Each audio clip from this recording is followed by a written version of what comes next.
I can hear destiny calling, calling out my name.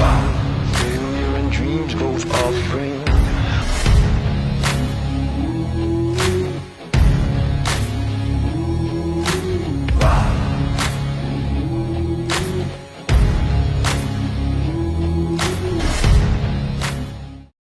Hello, wonderful morning. Meron lang po akong maikling bagay na ikukwento ko sa inyo. Nangyari po ito sa isang client ko. Conversation po namin sa akin.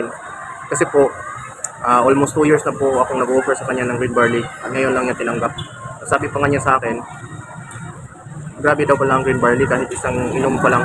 Kasi pinainom ko sa kanya yung 2 bote agad sa isang inuman. Pinaubos ko para umepekto. Sabi niya, ang tagal pala niyang naging manhid patungkol sa produkto. Dahil akala talaga niya ay katulad lang din ng iba na walang epekto. At may nagsabi din pala sa kanya na ang green barley product ay nakakasira daw ng tiyan. Meron daw mga nasira ang tiyan. Pero nung hiningan ko naman ng mga pruweba, wala naman silang wala silang maipakita na talaga bang totoo yung mga pinagsasabi ng mga taong yun. So puro lang mga Hershey's, puro lang mga sabi-sabi. Ngunit ang dokumento naman na nagpapakita na ang ating green barley product ay isa siyang legit. Almost 19 years na po sa market since year 2006. Legit ang mga dokumento, FDA approved. At merong registered number sa FDA at ang dami ng mga papeles. Halal din po ang ating green barley. So, ayun, nag-inom siya ng 2 bote kaninang umaga at 2 bote ng tanghali. Grabe ang epekto sa kanya dahil na-detox talaga ang kanyang katawan. So, ano ba ang problema ng kanyang katawan? Meron siyang tinatawag na sakit sa kanyang kulon. Ang hirap daw tumayo at ang hirap umupo dulot ng namamaga na ang kanyang kulon. Pero nung nainom niya ang 2 puting green barley, talagang nagpasalamat siya. Pero inyo po, almost 2 years bago naniwala. Tumaas daw yung gastos niya kung naniwala lang siya nung una.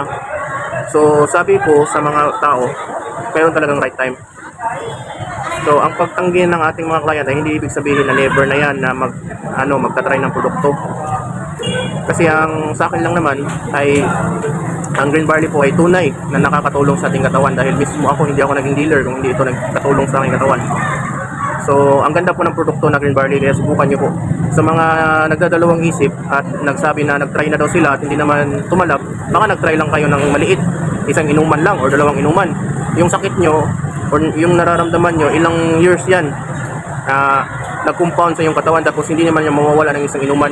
Kung gusto nyo mayroong epekto, inumin nyo ang 2 bote sa umaga at ang 2 bote sa tanghali at 2 bote sa gabi. Yun, meron pong malaking maidudulot na epekto yun pag ganun. Pero sa mga nagpo-problema sa budget, pwede namang 1 bote isang araw tapos bukas 1 bote naman. So yun lang, pero mas maganda talaga pag ispiso kung gusto nyo agad ng may epekto. At hindi ito isang beses lang inumin, dapat tuloy-tuloy. Meron tayong 3 months na program, meron din tayong 1 month, merong 8 months. So nakadepende sa iyo, mas maganda nga 8 months tuloy-tuloy na pag-inom kasi yun talaga yung healing eh. Makikita mo talaga yung grabing heal na mangyayari sa isang tao. Talagang aayusin ng Health Well Green Barley ang kanyang mga katawan, i-rejuvenate ang kanyang mga cells, organ at tissues at ibibigay ang kagalingan at i-detox. Ibigyan din ng nutrisyon, yung kulang na nutrisyon sa ating katawan, talagang ibibigay ng green barley. So, yun lang po. Maraming salamat at God bless sa ating lahat.